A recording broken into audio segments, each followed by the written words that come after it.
Welcome, Fantasizers. This is Anthony Bravo. And I'm Nicholas Logan. And this is your Big Fat Fantasy back at it once again for another wonderful podcast here in Granada Hills, California. And we're here just to bring you another high quality fantasy video. Yeah, episode 14, going into week 7. So coming into the dog days of the season right now. Yeah, the really important weeks of the season. Bye weeks are going. A lot of buys this week. A lot of big teams. Bills, Eagles. Let's just start it off by saying how was your fantasy week? Fantasy week went well. I won both my dynasties. Did I? No. Did I? I think I went 4-0 this week, actually. I did go 4-0 this week. It's the first time I went 4-0 this whole year. So, yeah, I did it. Nice. I did it. Nice. And I know we faced each other and Shark Tank. And Shark Tank, yeah. I thought you were going to come back in that Monday night game. Yeah, if I had Mike Gesicki in, it would have been a totally different contest, but it's a very tricky game with the tight ends. You can, especially when you have with Gerald Everett, Mike Gesicki, and I believe I have someone else. Yeah, it's definitely a tricky year about tight ends. We'll talk even a little later about tight ends and what you got to do with them. And now we face each other this week, and Big Dogs League. You're still undefeated in that league, so 6-0. I'm gonna give him his first L, and that's what's gonna happen. But yeah, another lucky win for me this week in Big Dogs. Literally came down to the last pass in overtime of the Chargers game to Mike Williams. I was down by 0.2, and after that pass, it put me ahead by 2 points. So. Very lucky win for me in Big Dogs. I'm actually looking to make a few moves to make my team unstoppable. So yeah, because 3 of his wins have been a combined 1.4 points. So. Yeah. So a couple lucky wins, but I'm 6-0. Yeah, everyone's my son in that league. But Not this week. Let's get into our hits and misses for this past week. I'll go into mine, starting with Mark Andrews. Mark Andrews actually missed practice today with a knee injury, so that's something you want to keep an eye on. But he had a great fantasy game nonetheless, scoring 26.6 PPR points with 7 receptions, 106 receiving yards, and 1 touchdown. This was, another game where we just see Lamar hit his favorite target. We saw Kenyon Drake pop off in this game as well, had 10 carries for 119 yards and a TD. So yeah, man, Mark Andrews. I'm pretty happy that I hit this pick. I could see it against this New York Giants defense. I didn't think the Giants were gonna come out with a win, but they actually did. That man Brian Daboll's doing some magic over there in New York. Yeah, they're 5-1 right now. So yeah, and we're gonna get into the Giants a little bit later too. Yeah, definitely. And you start with your hit. I'm going to start with my misses. My first miss is going to be DK Metcalf, 5.4 fantasy points, his least amount on the season. His least amount of catches, only had 2 catches. His least amount of targets, which was 7. His least amount since week 2 at least, when he had 6. And his least amount of yards on the season when he only had 34 in a game where I thought he was going to pop off. Him and Tyler Lockett both didn't do anything that game. It was kind of just the Kenneth Walker show, who I will be talking about in a little bit. But yeah, DK Metcalf was my pick and a big hit in his worst performance of the season so far. Yeah, definitely a running game, run-heavy game. You saw Kenneth Walker with 21 carries, 97 yards, and 1 touchdown. So, yeah, definitely the game we weren't expecting. We were expecting a pass-heavy, and they went run-heavy. So, I'm going to go on to my next hit. Ramondre Stevenson, a guy who I've been talking about heavily on this show, pulled off the game with 4 receptions, 15 receiving yards, and 19 carries, 76 rushing yards, and 2 rushing touchdowns. Scored 25.1 PPR points at Cleveland, and yeah, man, like I expected, they fed him. I projected 20 to 30 carries. He got 19. And yeah, man, this is gonna be Bill's guy moving forward. So, just if you have Ramondre Stevenson, don't touch him. Keep him on your team because he's gonna be getting this workload. Definitely. And then my second miss is probably the biggest miss of the season so far for either of us. Jeff Wilson only had 0.5 fantasy points, 7 carries, 25 yards, 3.57 yards per carry. his least amount of yards per carry since taking over the backfield in week 2, and his least amount of fantasy points since he's taken over the backfield as well. It's his first time getting less than double digits since week 1 when Elijah Mitchell was the starting running back. So Jeff Wilson, just a very bad game. It was a bad game for the Niners.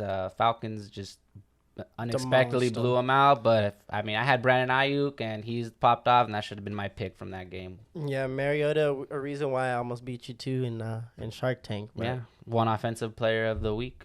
That's crazy. That's crazy. Something I didn't expect. Yeah. But going on to my third and final hit, Stephon Diggs, 10 receptions, 148 receiving yards, 1 touchdown, 30.8 PPR points at Kansas City. I said that this Chiefs secondary wasn't very good, and they did good against everybody except Stephon Diggs. This man just went off. They tried to give it to Devin Singletary on the ground, had 17 carries for 85 yards, but couldn't get it into the end zone. And I thought this was gonna be a little more of a shootout, but it turned out to be a little more of a defensive game. I was thinking, like maybe 30, 40 points each team, but final score came out to be 24-20. Yeah, if you would have asked Tony Romo, he predicted the final score of that game, so should have had him on the show. But he's starting with going into his miss, and I'm going to my hits. Starting off with Dalvin Cook, 15.3 fantasy points. Actually had his most snap percentage on the season. Had 87% of snaps. But he only had 13 carries, which was his lowest on the season since week 2 when he had 6 rushing attempts. Alexander Madison was banged up, so they didn't use him as much, and Dalvin Cook was on the field most of the time. And with even with those 13 carries, he still was able to get 77 yards and ran one in for a touchdown, another touchdown for Dalvin Cook. So, had 5.92 yards per carry, and which was another team that's looking good to start the season, the Minnesota Vikings. So. And they do a lot better when Dalvin Cook is efficient running the ball like he did this past week. Yeah, if you can get Dalvin Cook going and Justin Jefferson in the same game, it's going to be a scary game for sure. He went into his hit, so I'm going to be going into my misses. I was going to be starting with Eno Benjamin. Only scored 9.5 PPR points at Seattle. This was a run-heavy game, and unfortunately, Kyler Murray was the only one that was running for the Arizona Cardinals. Benjamin, I thought he was going to have a big workload. That wasn't the case. They were looking to pass or run Kyler, so that's what we saw in this game. Yeah. And going on to another hit of mine, Chris Godwin. I actually thought he was going to have a bigger game than what he had. I actually thought the Bucs were going to have a bigger game than what they had. Lost me a lot of money. I never even bet that much money on a game, and for some reason this week I did. And, just my bank account's not happy. But Chris Godwin, 15.5 fantasy points, had his most yards on the season with 95 yards, had his most targets, 12, and had his most catches, 6, but couldn't find his way into the end zone, still looking for that first touchdown. But a decent game for Chris Godwin, in a game that the Bucs definitely should have won against a depleted Steelers secondary. So yeah, another surprising game. I thought the Bucs were gonna totally demolish, and that just wasn't the case. Yeah, I feel like just Steelers defense is just like hit or miss. Like either they're really bad or they're really on point. Yeah. So yeah, man, that's what we saw. And going into my last miss, it's gonna be Cortland Sutton. He did. Jerry Jeudy outperformed him, 3 receptions, 54 yards. Cortland Sutton only had. Give me 1 second. Only had 2 receptions for 14 yards. So a very terrible game for Cortland Sutton. You saw Greg Dulcich outperform this Cortland Sutton. KJ Hamler outperformed Cortland Sutton. So, yeah, man, just a game that I was not expecting. I believe Cortland Sutton, this is the first game where Cortland Sutton got less than 7 targets. So, yeah, I will never say that stat on this show ever again. There we are. And then my biggest hit from this past week was going to be Breece Hall. Rookie running back for the Jets, 20.10 fantasy points, had his most carries on the season with 20, had his most rushing yards on the season with 116, and had a touchdown in his 3rd straight game. So I will talk a little bit more about Breece Hall in a bit, but had a really good game and looking like the man to roster. Yeah, definitely the man to start every week. RB6 right now, Breece Hall. And if you didn't notice, we both went 3 for 5 on our picks this week. So yeah, that concludes our picks. Yeah. And then, like I said, talking about Brees Hall, I'm going to get into a little segment. I know a couple of weeks ago in one of our videos, we talked about how good the rookie wide receivers have been, about Drake London and Garrett Wilson, John Dotson, and Romeo Doubs is starting to look good. But since then, all these wide receivers have slowly faded off drastically, and the rookie running backs have taken over the show. And you're talking about running backs that didn't go in the first round, and you're talking about a lot of wide receivers that went in the first round. If you look here, there was 1, 2, 3, 4, 5, 6 wide receivers that went in the first round, and they all went within the first 18 picks. So a third of the first 18 picks were wide receivers, and they have not looked good since their hot starts on the season, but the running backs have. And if you check out my first guy, actually, if you look at all three of the main rookie running backs last week, the last 2 weeks, Dameon Pierce, which has 17 broken tackles, which is first in the NFL in the last 2 weeks. Kenneth Walker has 14 broken tackles, which is second in the NFL the last 2 weeks. And Brees Hall is third in the NFL with 10 broken tackles the last 2 weeks. So not only are these guys looking like the best offensive fantasy players for rookies right now, but also some of the best running backs in the game outside of in fantasy, just breaking tackles, running hard, running scary, running mad, and getting into the end zone at a high clips and running over people on their way to do it. And like I said, we'll start with Brees Hall, who is the running back 6 right now, getting more and more carries the last 3 weeks. Had 17 in week 4, 18 in week 8, 20 in week 6. His yards have gone up with these carries, 66 to 97 to now 116. He's getting more yards per carry the last 3 weeks, 3.88, 5.39. Last game, 5.8. And it has a touchdown in 3 straight games. And all these games, the Jets are 3-0. They have not lost a game since Brees Hall has been the bell cow over there. And right now, Brees Hall is tied first in the NFL with most rushes of 10-plus yards. Sorry, tied first in the last few weeks since he's taken over the role. He has 4 carries for 10-plus yards. Has been eating the last couple weeks, and the last 3 weeks especially. Which the Jets, that's their main guy on offense right now, and that's why they're winning games, and they're going to keep running with him, and it has taken a big toll if you're a Garrett Wilson or Elijah Moore owner, because they're not getting the points. Brees Hall's taking it all. Another guy that's been running scary, and like I said, Dameon Pierce, which is crazy, he's first in the league the last 2 weeks in broken tackles, but the Texans didn't even play last week, so he had 17 broken tackles in week 5. Which is just a crazy amount. You already know the way he runs the ball and how hard he runs the ball right now. The RB 16, averaging 15.58 fantasy points per game. His snap percentage has also gone up his last 3 games, 59 in week 3, 68 in week 4, 79 in week 5, so going up a lot. Coach Lovie Smith already said in an interview that Dameon Pierce needs 20 carries a game. He doesn't want Dameon Pierce to have it. He needs Dameon Pierce to have 20 carries a game. And with that workload, you can see him just eating up defenses. Also another guy with a touchdown in his last 3 games. Another rookie that to look out for, Kenneth Walker. Obviously was not the starting running back to start the season. Rashad Penny was, but if you look at Rashad Penny's first 4 weeks when he was out snapping Kenneth Walker, he had 11.7 fantasy points those games. And the games where Kenneth Walker had more carries than more snap percentage than Rashad Penny, he had 16.9 fantasy points per game. So a whole 5.2 more points than Rashad Penny in his rookie year. As hot as Rashad Penny finished last year, did not continue. Only had 1 good week those first 4 weeks. But Kenneth Walker, 2 straight games with a touchdown. It was his first game starting this last week. And with first game starting, we said how the Seahawks wide receivers were nowhere to be seen. Yeah. Kenneth Walker was the main show. 21 carries, 97 yards, 4.62 yards per carry.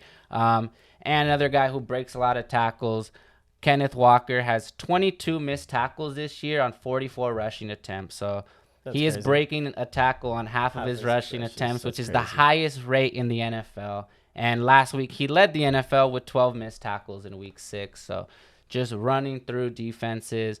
Rookie running backs looking like league winners, guys you were Brees Hall was probably the earliest you were getting, and then you were probably getting Pearson, Walker a little later, especially if you were doing drafts earlier in the season before Marlon Mack was released. Yeah. Dameon Pierce was like the RB 37 or 40.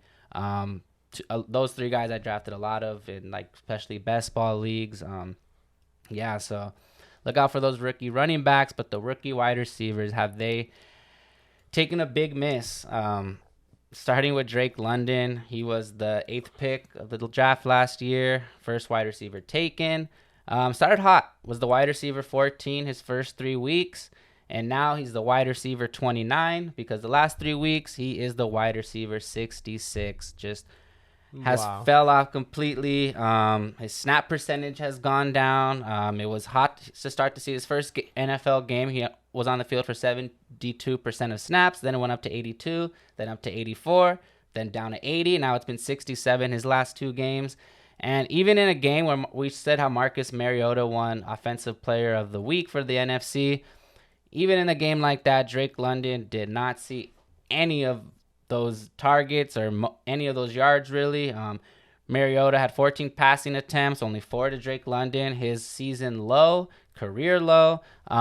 Before this last week, Drake London was averaging 7.8 targets per game, and now he only had 4 last week in what was Mariota's best game. And finally, Kyle Pitts started to pop off last and like that's why I said we were talking about him a couple weeks ago, saying don't give up on him, and he was responsible for one of Mariota's passing touchdowns. So Kyle Pitts probably gonna start heating up. They probably realize that, hey, if we use this guy, look what happens, because they just beat a really good Niners defense, and like we said, Mariota won Offensive Player of the Week for a reason, because Kyle Pitts was able to be a big part of that, and Drake London wasn't.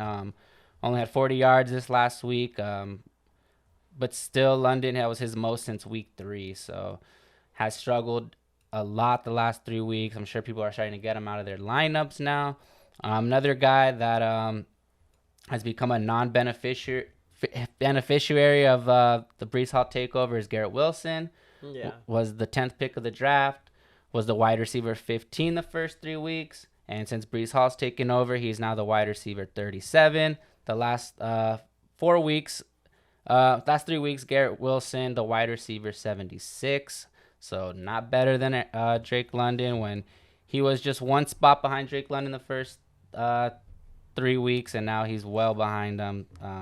Just not looking good. He had 11 targets per game the first 3 weeks, but yeah, Brees Hall has something to do with it, but I think probably Zach Wilson too, because his first 3 weeks he was getting, like I said, 11 targets per game with the veteran in there. And now with Zach Wilson coming in, he's not getting anything. I mean, he's getting 5 a game now the last 3 weeks, and not even half of the targets he was getting with Joe Flacco. His snap percentage has gone down tremendously, 77 to 56 to 44.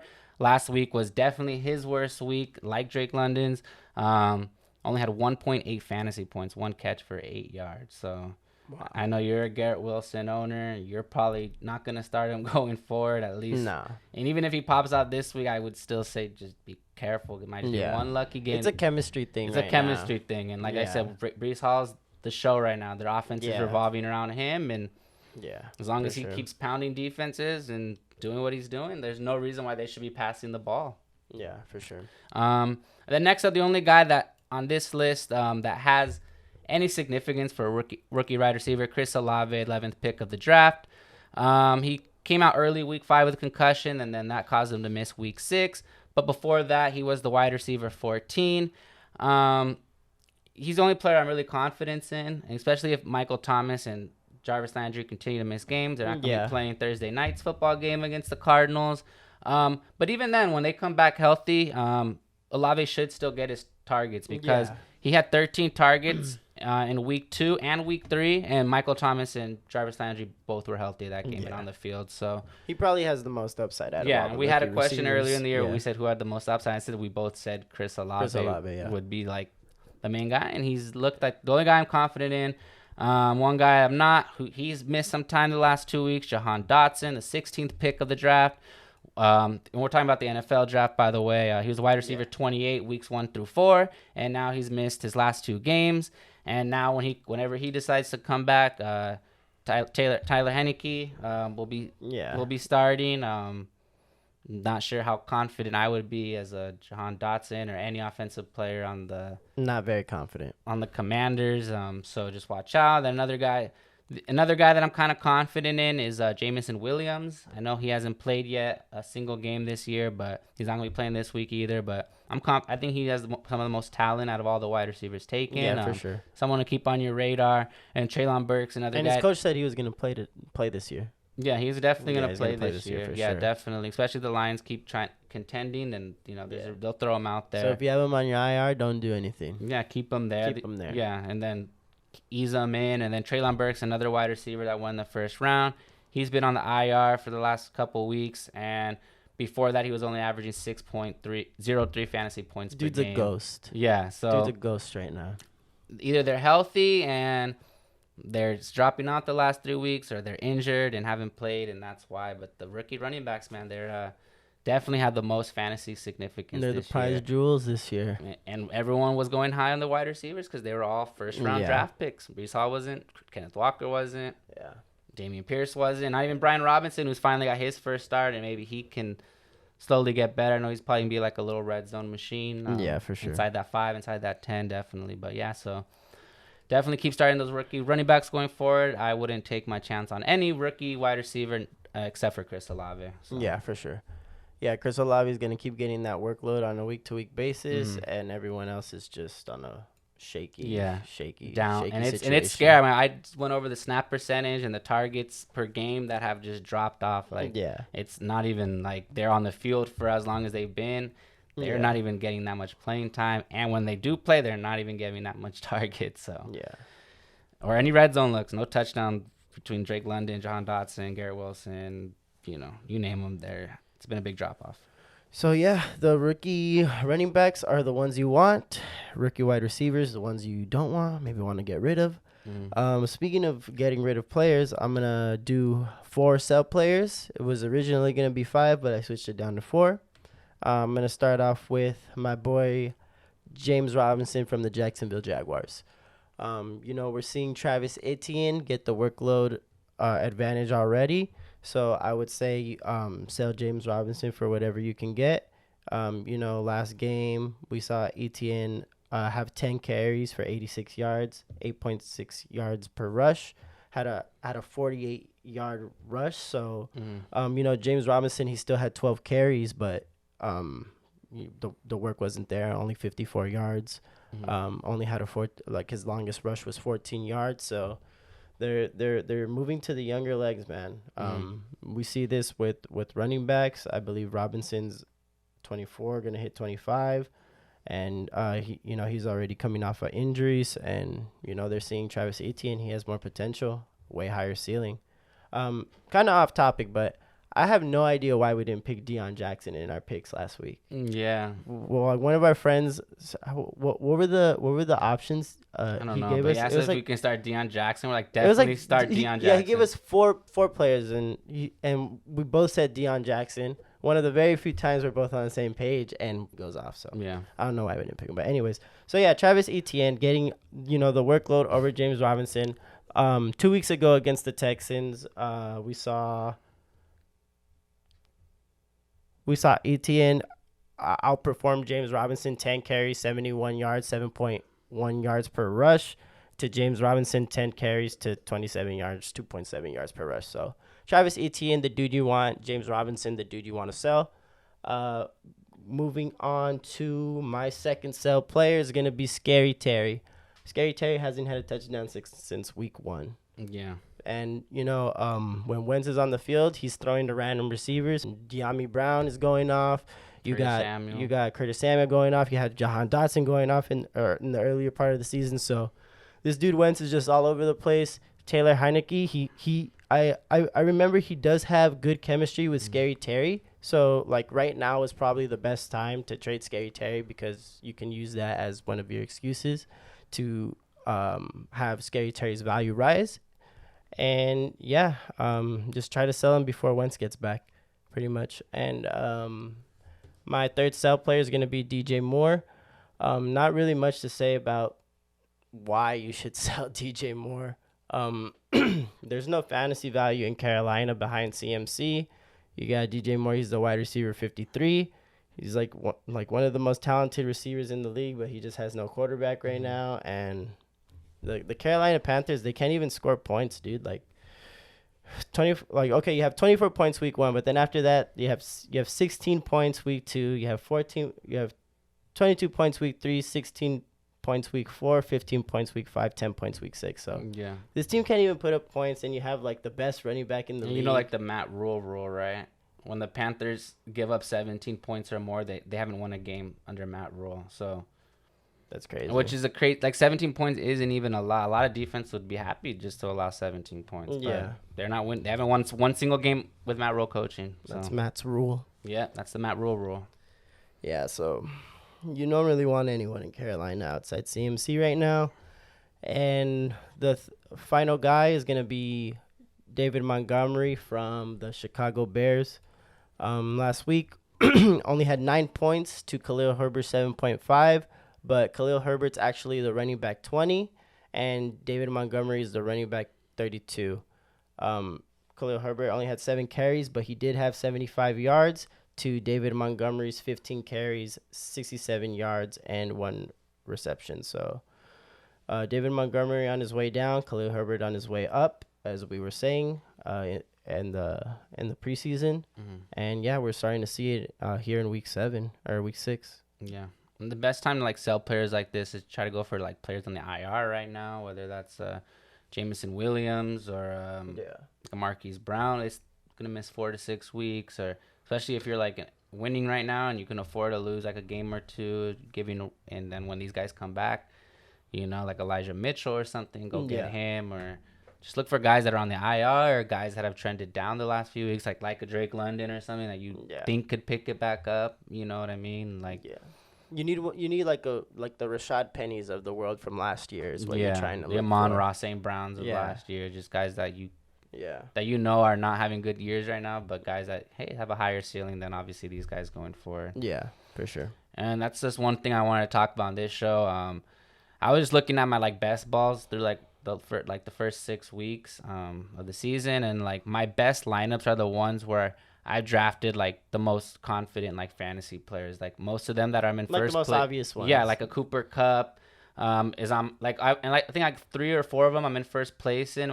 It's Cooper Kupp, Josh Allen, like Stephon Diggs, Tyreek Hill, Mark Andrews, and like Kelsey. I'm not saying they're all on like one team, but like just spread around. Like those are my like, especially with Josh Allen or Cooper Kupp. Like a lot of my first place ones have those guys. And we were even talking at the end of our last show. We were like, why wasn't Cooper Kupp the like unanimous number 1 pick in fantasy football redrafts? Like Jonathan Taylor was ahead of him. CMC. People were even getting Justin Jefferson. Some people might have even looked for Jamar Chase. And really, there was no reason why Cooper Kupp had one of not only the best fantasy seasons of all time, but the best season for a wide receiver. Yeah. And there's just like people really thought he was gonna fall off to like these other receivers, or really thought like, I don't know what people were thinking, right? And we were even part of like these people. Yeah. Because we weren't drafting Cooper Kupp the way we should. And he should have been like like I remember like 1 year I was first pick. This was obviously a while ago, but I was first overall pick, and I got Antonio Brown. You know, and he was like everyone was, you're gonna get Antonio Brown that year. So I know a lot of people. A lot of people with the first couple picks, they kind of want to go running back because they think like the running backs are thin. I could get a wide receiver a little later in the draft, and you know, maybe a couple rounds later, but you're not gonna get that same value like a Cooper Kupp or even a Jamar Chase, and even like a Jonathan Taylor. Like he really was like the number 1 pick probably in most drafts and mostly everyone's drafts this year. And really, like, should he have been? Like, yeah, he was the running back 1 last year. I get it. But if, like, CMC was the running back 2 last year, and he was averaging, like, more points per game than Jonathan Taylor. Yeah. I know, like, if you look up CMC's numbers, it says 21 points per game. And that was in 7 games. But 2 of those games, he came out early because of injury. So he didn't even play a full game. And he only averaged 3 less points than Jonathan Taylor. And Jonathan Taylor averaged 21.95 points per game. And then you look at Derrick Henry. He was averaging 24.16 points per game in 8 games. Yeah. And a lot of people slipped off Derrick Henry because he was injured and CMC was injured. And I get it. Like, a lot of times people draft, like, I'm the same way. Like, I don't want to draft guys, like, that were injured last year, or like a CMC that's, like, injury prone. But you know the type of player CMC is. When he's on the field, he's healthy. He is the fantasy GOAT. You know what I mean? He's even bigger than a Cooper Kupp. He can catch better than a Jonathan Taylor. Yeah, and like now Derrick Henry and CMC, they're both healthy, and Jonathan Taylor's the one injured. So if you're going into, like, I've talked about on the show before, but like I just realized it a lot this like last week. Just go for like those for sure players. Like, I know it's risky, but if you're that scared of like a Derrick Henry CMC getting injured, then just draft their handcuff later on in the draft if you're that scared of getting, you know what I mean? Yeah. And like also like tight ends have high value, like Mark Andrews and Travis Kelce only. I mean, sorry, they're the only tight ends with high value. Like if you're able to get them in the second round, you don't have to worry about a tight end. And on a week-to-week basis, you're gonna outscore your opponent in the tight end position, unless one of their guys has a lucky game, like a TJ Hawkinson game or like a Tyler Conklin game, or they have one, good game. But like most of the time, Travis Kelce and Mark Andrews are going to be outscoring any tight end in the league in fantasy. And like even last year, like I went to the championship with Travis Kelce on my team, and the guy I lost to had Mark Andrews. So we never had to worry about a tight end. And like you can get wide receivers later. You can even get running backs. We talk about the rookie running backs. Like I stashed, Kenneth Walker in one league, Khalil Herbert. You just start stashing, young players that have higher ceilings than trying to be like, oh, I'm going to get this guy because he's this way and this way. Just go for the obvious guys in those first two rounds, like a Josh Allen. I know, like I'm very high on like not getting quarterbacks early and like redrafts, non-super flex leagues. I'd rather get one late. But why? Like just get Josh Allen in the third, fourth round. Get Jalen Hurts in the first, third, fourth round. Patrick Mahomes. Like that's another position where like those guys, your quarterback's gonna put up the most points. They're always the highest scoring fantasy players, but they're only like the top three guys, like a Josh Allen, a Jalen Hurts, a Patrick Mahomes. So just try to go for those obvious players. And right now, if you're looking to trade, just start trading for those obvious players. If someone needs depth, don't be scared to give up a little bit of depth. Like last year, I was kind of nervous doing a trade. I gave up like Cordero Patterson and Robert Woods. And at the time, Robert Woods was the wide receiver 12, and Cordero Patterson, I believe, was like the running back 5 or 6 at the time. But I traded them for Devontae Adams. And I don't know why I was scared to do that trade. I was like, well, I need the depth, but like Devontae Adams is a for sure start. You're going to start him every single week. And I was just scared, like, what if Devontae gets injured? Now I don't have the depth behind. But he gets injured, then that's all right.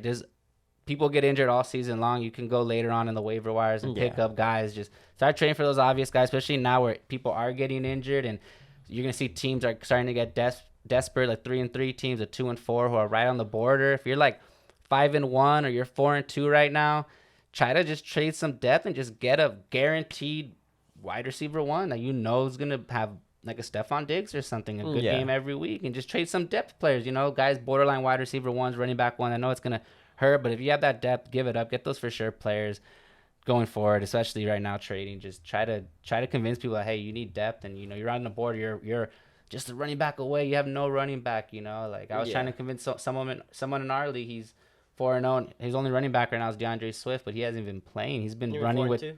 Yeah. You mean he's 4-2? He's 4-2 now, but he started 4-0, and he started losing because his running backs are Tevin Coleman and like Rex Burkhead. I don't even know, Yeah. And I was trying to convince him, like, hey, bro, I have some running backs for you. Give me Josh Allen. He didn't want to do it, so I'm like, all right, well, that's on you. Like, just keep running out with your running backs and do what you gotta do, So, but you can just try to convince people. Try to get those obvious players. Just advice, obviously, for next year and whatever you guys do.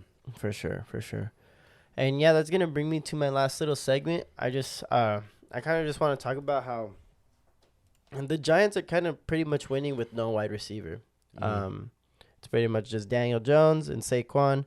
You got Richie James is the leading wide receiver on that team with 36.5 total PPR points on the year. Is the wide receiver 73. Not good at all. Just a fun little stat. Richie James, Sterling Shepard, Wan'Dale Robinson, Darius Slayton, and David Stills have a combined 135.3 PPR points, and Saquon Barkley by himself has 124.1. So that's only 11.2 less than the 6th top wide receiver on the Giants roster. So pretty much what this segment is if you just have Saquon Barkley, don't give him up for anything right now, because I think he's gonna be the league like one of the league winners in redrafts at least, and even in dynasty, man. Like this dude is gonna be receiving that workload. this dude Brian Dable's working magic with him. He's working magic with Daniel Jones, and he's working magic by getting wins because these wide receivers are not producing whatsoever and just beat the Ravens. Yeah, and Daniel Jones has looked good. I think there's a stat about Daniel Jones. I don't know if it's from week 13 last year or I think it's week 13. I think he has the second or third highest winning percentage amongst quarterbacks, and he's ahead of Patrick Mahomes and Josh Allen since week 13 of last year. So That's crazy. he's definitely been heating up, and I remember when he's doing it with no receivers. I remember when he got drafted, everyone was pissed. They're like, "Who's this guy? Yeah. Why do we get this guy?" Oh, it's only because people were mad his first 2 years in the league too. You know, people were mad his first 2 years, but like this last year, he finally starting to like make a name for himself. They didn't even give him a contract extension. Yeah, and you mentioned Wan'Dale Robinson. That's one rookie wide receiver I would say like start looking at. If he's still on your waivers, go sneak him right now and grab him, or try to trade some, a DJ Moore for like a Wan'Dale Robinson. Yeah. I think Wan'Dale Robinson, his ceiling is going to be way higher than a DJ Moore's for the rest of the year. And yeah, you may have drafted DJ Moore in the fourth round, third, fourth, fifth round, but like I said, that doesn't matter sometimes. Just go get a guy like Wan'Dale Robinson, who's going to be the wide receiver one, I believe, in New York this year. I don't see no Kadarius Toney. I don't see no Darius Slayton, Sterling Shepard. They're all injured, banged up. I think it's going to be Wan'Dale Robinson. Yeah. I was able to pull off a little Kadarius Toney trade. My quarterback, Mac Jones, got injured, so I traded for Justin Fields, and I downgraded at my running back position. But I kind of made it seem like Kadarius Toney was just like the throw-in piece. So just in case he comes back healthy, then he has a high ceiling. He has another guy with the high ceiling. Sometimes you need those guys with high ceilings. Yeah, for sure. So just a little personal move that I wanted to share with y'all. Mm-hmm. Yeah, and that will take us into our Thursday night picks, right? Yeah, Thursday night picks. I'll start it off real quick. I'm just gonna say it's just one of my main ones. Chris Olave, I just talked about him, the only rookie wide receiver. He's with really fantasy relevance at the moment. Should have another big day against the Cardinals, I believe. Going to be on the field with seeing most of the snaps, most of the targets. So, yeah, just get Chris Olave. He's back for this week after that concussion injury. Yeah, for sure. Chris Olave definitely on my high-tier wide receivers. One dude I think is going to go off this week is D-Hop. I believe it's going to be his first game back from suspension. No Hollywood. So, D-Hop going to be eating for sure. And, just hope Kyler Murray can get out of this little funk he's in and start throwing darts to him. He misses D-Hop, so yeah. Hopefully, you can just He's get definitely it going. A difference maker, Hopkins. Not only for the Cardinals, but for fantasy lineups. If you're able to be 3-3, 4-2, and you can just now insert D-Hop in your lineup, like, oh boy, like that's scary. That's scary. So, my second pick for this week, for Thursday night's game, is gonna be Alvin Kamara. Alvin Kamara should have a big game. When Michael Thomas and Jameis Winston are playing, Alvin Kamara is only scoring 7.45 fantasy points a game. But without Michael Thomas and Jameis Winston on the field, Alvin Kamara is scoring 20.9 fantasy points per game. Michael Thomas is already out for this Thursday night game, and they're saying Jameis Winston might be out. Right now it's a toss-up between Winston and Andy Dalton, who will start. So we'll see. If you're an Alvin Kamara owner, hopefully it's Andy Dalton, so Kamara can still pop off for those 20-plus fantasy points he's been getting the last couple weeks. Yeah, for sure. And it's going to bring me to my second pick. It's going to be big boy Zach Ertz. Zach Ertz, he's been a solid tight end this year. I know he's well above in the top 10. Last week, he had 7 receptions for 70 yards. And, this Arizona Cardinals offense has just been ugly. So I'm just projecting them to pick it back up against New Orleans, and it's gonna be starting with D-Hop and Zach Ertz for sure. Mm-hmm. Another guy that my only guy on the Cardinals, my last pick's gonna be Rondale Moore.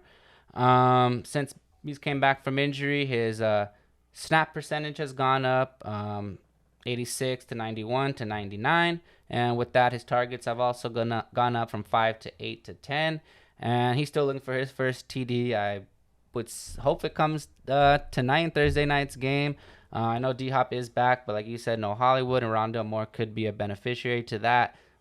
And he's going to be the wide receiver too, definitely going forward for the long run. They look like they're getting him more involved as he goes. Another guy with a high ceiling that you can probably go and sell like a DJ Moore for like a Rondale Moore. Yeah. I know we had that Moore segment a couple episodes again, but Rondale Moore should be the main Moore going forward. Yeah, for sure.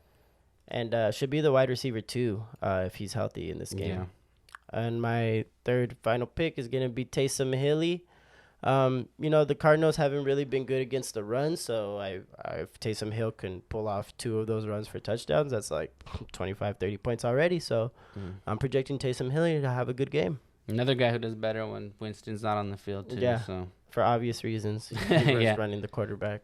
Yeah, and that was a funny video I saw. You saw that video, Jameis Winston. I didn't even know he played baseball. I didn't know he played baseball either. What yeah, a crazy video that was. He stole home on Max Fried. Yeah, with Carlos Correa batting. I'm like, oh my God. That was like the most random video I've ever seen. That was so random. Like, how did I never see that? I didn't know Winston played football. And even the video they mentioned, like Jameis Winston is one of the top football players in the country. Yeah. I don't know whether they're in high school or college. I think they're in high school, right? That was like an all-American game. Yeah, too. it was weird. Like I don't know.